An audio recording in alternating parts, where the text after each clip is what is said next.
सगळ्यांचं सह्याद्री समाचार या वृत्तवाहिनीमध्ये मनापासून स्वागत करतो। आज योगायोगानं मुंबईमध्ये आपल्या सगळ्यांचे लाडकं व्यक्तिमत्व आणि माझ्या चिपळूणचा बुलंद आवाज शाहीदभाई खेरडकर यांचं नुकतंच माझा 10 तारखेला विलेपार्ले या ठिकाणी कार्यक्रम झाला होता। कोकणचा साथ संगमेश्वरी बाज आणि या कार्यक्रमाला ते आवर्जून उपस्थित होते आणि आज योगाकडे ते देखील आज मुंबईत त्यांचं वास्तव्य होतं आणि हा क्षण मात्र आज एका ठिकाणी येऊन ठेपलाय तो आमच्या रत्नागिरी जिल्ह्यातील फणसवळे हे गाव आणि या फणसवळे गावातील फार अनेक वर्षापूर्वीचं एक नावाजलेलं असं प्रख्यात असं नमन आहे। अर्थातच श्री हनुमान भक्त सेवा मंडळ फणसवळे आणि यांचं नमन हे मुंबई आणि ग्रामीण रंगमंचावरती फार प्रसिद्ध आहे आणि हे नमन म्हटलं तर सतीश जोशी हे नाव सगळ्यांच्या डोळ्यासमोर येतं आणि खऱ्या अर्थानं आज येणाऱ्या 2026 या नव्या वर्षामध्ये त्यांचा नमनाचा शुभारंभ आणि या नमनाचा आज नारळ फोडण्याचा कार्यक्रम या ठिकाणी संपन्न झाला आणि आपल्यासोबत आहेत ह्या नमन मंडळाचे एक सर्वेसर्वा आणि एक उत्कृष्ट असे लेखक दिग्दर्शक नमन कलाकार, त्याचप्रमाणे ज्यांच्याकडे रत्नागिरी जिल्ह्यातील एक प्रख्यात उत्कृष्ट असे नैपथ्यकार म्हणून ज्यांच्याकडे पाहिले जाते ते आदरणीय सतीश दादा जोशी आपल्या समोर आहेत। दादांना विचारेन की खरोखरच आपलं नमन हे फार प्रसिद्ध आहे, आम्ही देखील त्याचा भाग आहोत। माझ्या माध्यमातून देखील माझ्या पाणबुडी कला मंचाच्या माध्यमातून देखील आपण अनेक वेळा याचा कार्यक्रमाचं आपण आयोजन केलेलं आहे आणि आता येणाऱ्या नवीन 2026 या वर्षामध्ये आपला कार्यक्रम असतो त्याच्यामध्ये काय वेगळं पण असेल असं तुम्हाला वाटतं? प्रथमतः तुमचे आभार शाहीदभाई तुमचे सुद्धा आभार मानतो कारण आपण इथपर्यंत येऊन आज आमची मुलाखत घेत आहात। नाविन्य म्हणजे असं म्हणायला गेलं तर आज 38 वर्षापूर्वी साहित्य संघ मंदिर गिरगाव इथे आमचा पहिला शुभारंभाचा प्रयोग झाला होता मुंबईच्या रंगमंचावर। त्यावेळी जे सादरीकरण केलं होतं सूड संभ्रम म्हणून, हे सूड संभ्रम हे वगनाट्य ह्या वर्षी आम्ही पुन्हा बाहेर काढतो आहोत आणि आज त्या सूड संभ्रममध्ये म्हणजे भाग घेणारे बरेचसे कलाकार आज इथे हयात नाहीत, पण काही लोक आहेत त्यांची इच्छा होती की सूड संभ्रम हे वगनाट्य पुन्हा एक वेळा आपण करूया। तर आता आपण ह्या वर्षी ते सूड संभ्रम म्हणून वगनाट्य पुन्हा करत आहोत। नक्कीच शाहीदभाई सतीश दादांनी आतापर्यंत अनेक वगनाट्यांचं लेखन केलेलं आहे आणि त्यांची एक भाषेवरती प्रभुत्व, त्यांची भाषणातली जी शैली आहे ती थोडीशी उत्कटपणे आपल्याला जाणवते। मला वाटतं त्यांचं परदान्या जिथे आहे किंवा मागील वर्षामध्ये हवेली हे वगनाट्य प्रेक्षकांना भावलं होतं आणि यावेळी त्यांचा जो वगनाट्याचा विषय आहे सूड संभ्रम हे देखील फार जुन्या वर्षापूर्वी त्यांनी लिहिलेलं आहे आणि त्यानंतर आताच्या या जगामध्ये आताच्या या पार्श्वभूमीवरती त्यांनी त्याच्यावरती काहीसे मोजकत आणि त्याच्यावरचा मोजका भाग हा प्रेक्षकांसमोर या सूड संभ्रम वगनाट्यातून या नाट्यगृहातून आणण्याचा त्यांचा प्रयत्न आहे, निश्चितपणे तो यशस्वी देखील होणार आहे। मी दादाला विचारेन की खरोखर आज गेली अनेक वर्ष, मला वाटतं 37-38 वर्ष आपण या नमन कलेचं जतन संवर्धन करताय। यामागे आपल्या मंडळाचे सगळे ज्येष्ठ आणि सगळ्यात आधी तरुण कलावंत मंडळी आपल्या पाठीशी आहे आणि खरोखरच बजरंगबली हनुमंतरायाची कृपा आहे आणि त्या सगळ्यांच्या आशीर्वादानं आज फणसवळे गावचं हे नमन आज आपल्याला सगळ्यांनाच लोकप्रिय ठरले। मी निश्चितपणे या तुमच्या नव्या येणाऱ्या शुभारंभाच्या पर्वासाठी शुभेच्छा देईल आणि खरोखरच की फणसवळे गाव आणि तुमचं नमन हे प्रेक्षकांना नेहमीच का आवडतं किंवा का भावतं, तुम्हाला काय वाटतं? त्याचं साहेब कारण असं आहे की आम्ही लहान मोठा कलाकार किंवा वयस्कर कलाकार किंवा आत्ता जी लहान बालकं आहेत त्यांच्यापर्यंत जसं पोचेल त्या प्रकारे आम्ही सादरीकरण करतो।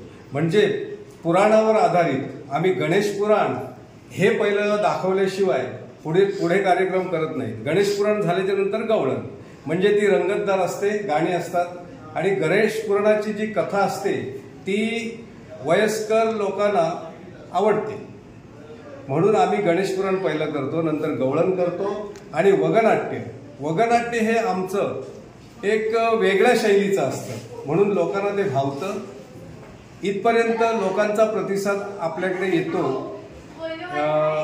म्हणून आम्हाला असं वाटतं की आम्ही चांगल्या प्रकारे कार्यक्रम करतोय। नक्कीच दादा, कारण शाहीदभाई जी पुरुष प्रधान संस्कृती आहे ही जपण्याचं कार्य आणि जर त्यांचं जी मुलं नृत्य करतात, जे बरोबरीचं नृत्य असतं हे अतिशय सगळ्यांना म्हणजे एक दर्जेदारपणा असतो आणि खरोखर हे अनेक वर्ष चाललेलं आहे की जे स्त्रियांना देखील लाजवणारं जे पुरुष पात्र आहे हे त्यांच्या नमनाचं एक वेगळं असं वैशिष्ट्य आहे. मी खरोखर मनापासून आज त्यांचा या ठिकाणी नारळ फोडण्याचा शुभारंभ झाला आहे. सगळ्या ह्या कलावंत मंडळींना आपल्या सह्याद्री समाचार या वृत्तवाहिनीतर्फे मनापासून शुभेच्छा देतो आणि खरोखरच आपला हा प्रयोग यशस्वी होईल. आपल्यासोबत आहेत साहिल दादा जोशी, अर्थातच नैपथ्यकार सतीश दादा जोशी यांचे चिरंजीव.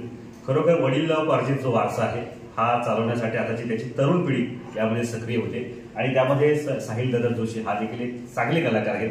त्यांचं नृत्य आणि स्वतः एक उत्कृष्ट डान्सर आहेत याचा देखील मी चांगला अनुभव घेतलाय.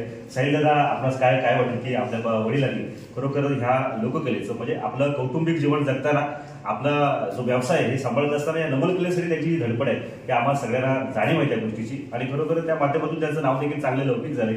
साहिल दादा, तुम्हाला काय वाटेल की वडिलांच्या नंतर तुमचा काय प्रयत्न असेल? प्रथमतः नमस्कार, मी साहिल जोशी, मी प्रोफेशननी आर्किटेक्ट आहे. नमन जर बोलायला गेलो तर अगदी मी लहान असलेल्यापासून म्हणजे 7 ते 8 वर्षापासून मी स्टेजवरती माझे जे आजोबा होते रामचंद्र जोशी त्यांच्याबरोबर मी जायचो, खेड्यांमध्ये उभा राहायचो.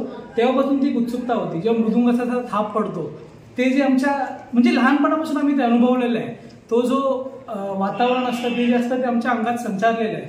त्याच्यानंतर माझे वडील सतीश जोशी यांनी आमचं हनुमान भक्त सेवा मंडळ जसं ऑर्गनाईज केलं आहे, सर्वांनी आम्हाला सर्वांना यंग मुलांना घेऊन एकत्र चालतात आहेत. आता डान्स वगैरे बोलायला गेलं तर आमचे बरेच प्रोग्राम्स आहेत. तेजल पवार आहे, दीपाली पवार आहे, त्यांनी आम्हाला खूपच म्हणजे चांगल्या रीतीने आम्हाला शिकवलेलं आहे आणि आमचे पण काही बॅकग्राऊंड मुलांमध्ये बरेच डान्सर्स आहेत तर ते सर्व मदत होऊन आम्ही पुढे बघतोय. आणि आमच्या नमनाला तुम्ही यावं आणि बघावं आमच्या असं म्हणणं का आहे, कारण की आम्ही तुम्हाला काहीतरी वेगळे पण नक्कीच देऊ. तुम्ही बाकी इतर नमन बघाल तर पडदे वगैरे सर्व मी करतो. आम्ही असं विचार करतो की आपला स्टेज आर्किटेक्चरली, आता मी आर्किटेक्ट आहे पण माझे वडील आर्किटेक्ट नसून सुद्धा त्यांचे एक डोक्यात एक संकल्पना असते की हा स्टेज कसा दिसला पाहिजे. जर कृष्ण आहे तर ते मोरपंख, आपण मोरपंख कृष्णाच्या डोक्यावर आहे. आमच्या अशा गेल्या वर्षी अशी संकल्पना होती की ते मोरपंख पाठवून असे मूव्ह होत आहेत असे दिसले पाहिजे. म्हणजे असे नवीन नवीन तुम्हाला काहीतरी युक्ती नक्कीच यावर्षी सुद्धा दिसतील आणि लोकांना ते आवडतील अशी अपेक्षा ठेवतो आणि मी तिथे थांबतो. नक्कीच साहिल दादांनी सांगितल्याप्रमाणे श्री हनुमान भक्त सेवा मंडळ फणसोळे ह्या नमनाची जी कलाकृती असते ही प्रतिवर्षाला काहीतरी नाविन्य देणारी असते. ज्यामध्ये एक महत्त्वाचं योगदान असेल तो म्हणजे ज्याला आपण नुकताच सह्याद्री समाचार या वृत्तवाहिनीतर्फे बालगंधर्व पुरस्कार 2025 दिला असा सगळ्यांचा एक लाडका कलावंत जो अष्टपैलू कलावंत म्हणून त्याच्याकडे पाहिलं जातं. कारण त्याच्याकडे अनेक कला भूमिका साकारण्यात त्याच्याकडे एक चांगली कुवत आहे आणि असा खरोखरच जो पुरुष असून त्यांचं वय साधारण 38-40 असेल परंतु जे स्त्री पात्र सादर करण्याची त्यांच्याची जी भूमिका आहे ती अतिशय उत्कृष्टपणे असते. असे आमचे युवराज दादा जोशी आज त्यांच्या मागोमाग त्यांची कन्या देखील या नमन क्षेत्रामध्ये चांगल्या पद्धतीचं काम करते. 2 वर्षामध्ये बाई आपण पाहिलं असेल जी श्रीकृष्णाची जी भूमिका होती तिने अतिशय सुंदररित्या साकारली होती आणि ती देखील एक चांगलं वेल एज्युकेटेड म्हणजे एक चांगलं आपल्या शैक्षणिक करिअर सोबत या सांस्कृतिक क्षेत्रामध्ये या नमनामध्ये अतिशय चांगल्या पद्धतीने भूमिका करते. आपल्यासोबत युवराज दादा जोशी आहेत. युवराज दादा जोशी म्हणजे आम्ही नृत्याची बिजली म्हणून त्यांच्याकडे पाहिलं जातो. ज्याने अतिशय म्हणजे त्यांचा आपण ज्यावेळेस पुरस्कार दिला त्यावेळेस त्यांनी आपल्या वक्तव्यात सांगितलं होतं की लहान माझ्या वडिलांपासून की त्यांच्या जे घराण्यामध्ये ही सर्व लोक स्त्री पात्र साकारत होते आणि तोच गुण तोच वारसा आज त्यांच्यामध्ये आहे आणि हे कला ते जोपासतात. युवराजदा त्यांच्याबद्दल नक्कीच सांगा. या हनुमान भक्त सेवा मंडळाचे आमचे सर्व सतीदादा जोशी याने आम्हाला असं बांधून ठेवलं की आणि आम्हाला बजरंग बलीची आम्हाला आमच्या सगळ्या कलाकारांमध्ये एक एनर्जी आणि ऊर्जा आहे. तर आम्हाला आजचा दिवस आम्हाला अनुभव म्हणजे नारळ फोडण्याचा आमचा होता तर तो झालेला आहे. आता आम्हाला ओढ लागले की लवकरच कधी आमचा कार्यक्रमाची तारीख जवळ येते आणि आमच्या अंगामध्ये सगळ्या कलाकारांमध्ये ऊर्जा निर्माण होईल अशी. या कलाकारांच्या निमित्ताने आज ठिकाणी आलो, त्यांच्याशी संवाद केला आणि खरोखरच आपल्या सगळ्यांच्या वतीनं सह्याद्री समाचार असेल अनेक आपल्या कोकणातील कलावंत असतील सगळ्यांच्या वतीनं मी या सगळ्या कलावंत मंडळींना या नमन मंडळाला मनापासून शुभेच्छा देतो आणि हा प्रयोग निश्चितपणे यशस्वी आणि यादगार ठरेल. आपण सगळेजण या कार्यक्रमाचे साक्षीदार होऊ. धन्यवाद. जय बजरंग बली. बजरंग बली की जय.